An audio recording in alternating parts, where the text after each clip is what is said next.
بسم اللہ الرحمن الرحیم۔ السلام علیکم ورحمۃ اللہ وبرکاتہ۔ دوستوں، میں ہوں حافظ عمران حیدر۔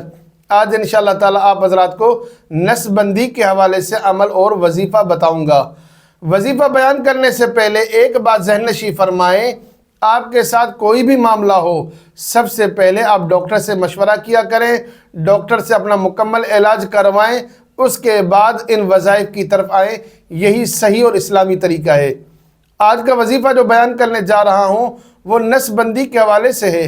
ہمارے ہاں بہت سے شرارتی لوگ ایک دوسرے پر اس طرح کے اعمال کرتے ہیں کہ اگلے شخص کی قوت مردانہ طاقت بند ہو جائے، وہ شخص شادی کے قابل نہ ہو، اور شادی شدہ ہو تو ازواجی تعلقات اس کے اچھے نہ ہوں، یا بے اولادی کا معاملہ اس کے اندر بڑھتا جائے جس سے اس کی زندگی خراب ہو۔ ایسے شریروں سے، ایسے ظالموں سے بچنے کا عمل اور وظیفہ آپ کو بیان کرنے جا رہا ہوں۔ اور وظیفہ بیان کرنے سے پہلے آپ سے ریکویسٹ ہے کہ میرے چینل کو سبسکرائب کریں، ویڈیوز کو لائک اور شیئر کریں تاکہ زیادہ سے زیادہ لوگ فائدہ اٹھا سکیں۔ آپ میں سے 70% لوگ میرے چینل کو سبسکرائب نہیں کرتے۔ امید ہے کہ انشاءاللہ تعالی آج آپ چینل کو ضرور سبسکرائب کریں گے۔ وظیفہ بہت زیادہ آسان ہے، مجرب آزمودہ ہے۔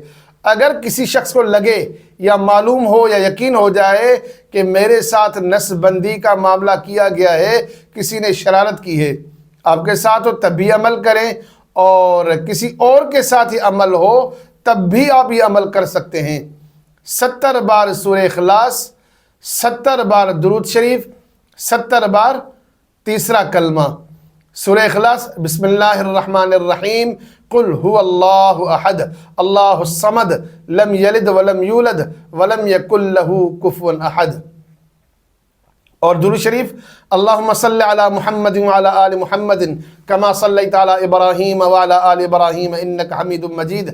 اللہم بارک علی محمد وعلی آل محمد کما بارکت علی ابراہیم وعلی آل ابراہیم انک حمید مجید۔